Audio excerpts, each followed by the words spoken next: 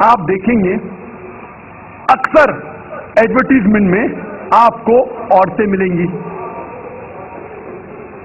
جو چیز عورتیں استعمال نہیں کرتی اس میں بھی عورتیں موجود ہیں. مثال کے طور پہ آپ اگر موٹر سائیکل کی ایڈ دیکھیں گے, کتنے خواتین کتنے عورتیں دنیا میں موٹر سائیکل چلاتی ہیں, کتنے, پھر بھی موٹر سائیکل کی ایڈ میں آپ عورتوں کو دیکھیں گے. ایک بہت فیمس ایڈ تھی, مجھے کس نے کہا تھا, BMW موٹر گاڑی کی. یہ گاڑی ہے BMW جو نوجوانوں میں بہت فیمس ہے, بہت مشہور ہے.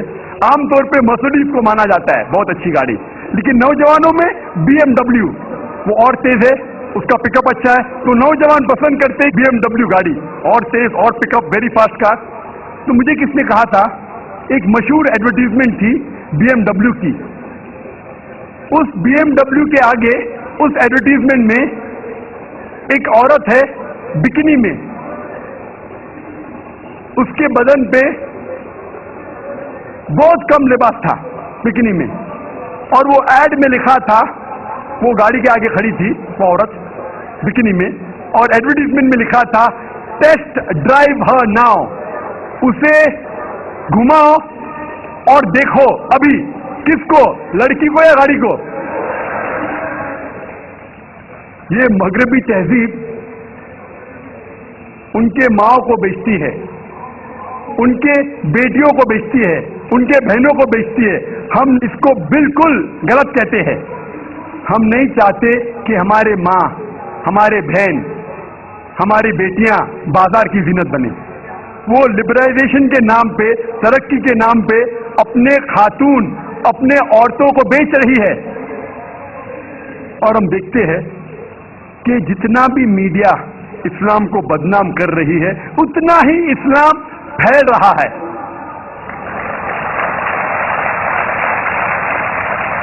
آج سب سے زیادہ پھیلنے والا مذہب ساری دنیا میں نمبر 1 اسلام. USA میں سب سے زیادہ پھیلنے والا مذہب اسلام, یورپ میں سب سے زیادہ پھیلنے والا مذہب اسلام. اور جو لوگ, جو غیر مسلمان اسلام قبول کرتے ہیں ان میں سے 2/3 حصہ عورتیں ہیں. 2/3 آف دیم آر وومن. اگر اسلام عورتوں کو ذلیل کرتا ہے تو عورتیں اسلام قبول کیوں کرتے ہیں؟ یہ امریکن عورتیں اسلام کو کیوں قبول کر رہی ہے؟ یہ یورپین عورتیں اسلام کو کیوں قبول کر رہی ہے؟ کیونکہ وہ جانتے ہیں کہ عورتوں کے مسائل کا حل اسلام ہے. وہ جانتے ہیں کہ عورتوں کے لیے رحمت ہے اسلام. اللہ تعالیٰ فرماتے ہیں سورہ ال عمران میں, سورہ نمبر 3 آیت نمبر 54 میں, مکر مکر اللہ واللہ خیر الماکرین. ان لوگوں نے پلان کیا, سازش کی, اللہ نے بھی پلان کیا, اور سب سے بہترین پلانر اللہ ہے. جتنا وہ اسلام کو دبانے کی کوشش کر رہے ہیں اتنا ہی اسلام تیزی سے پھیل رہا ہے. اور خصوصاً میڈیا 11 سپتمبر 2001 کے بعد جو تیزی سے اسلام کو بدنام کر رہا ہے, الحمدللہ ثم الحمدللہ اتنی ہی تیزی سے اسلام پھیل رہا ہے. 11 سپتمبر 2001 کے بعد 10 مہینے میں 34,000 امریکنوں نے اسلام قبول کیا. 11 سپتمبر 2001 کے بعد 9 مہینے میں 22,000 یورپین لوگوں نے اسلام قبول کیا. جتنا بھی وہ اسلام کو دبانے کی کوشش کر رہے ہیں اتنا ہی اسلام پھیل رہا ہے. اسی لیے میں کہتا ہوں اسلام انسانیت کے لیے رحمت ہے, زحمت نہیں. جب میڈیا کہتی ہے کہ انسانیت کے لیے اسلام ایک مسئلہ ہے, حالانکہ انسانیت کے مسائل کا حل ہے اسلام. میں تقریر کو ختم کرنا چاہتا ہوں. اللہ سبحانہ و تعالی کی آیت سے سورہ اسراء میں سورہ نمبر 17 آیت نمبر 21, چاہے مسجد ہو, قرآن میں لکھا ہے اس کو ڈسٹروائے نہیں کرنا چاہیے. کوئی بھی قرآن کی آیت ہے, do not destroy temple, churches,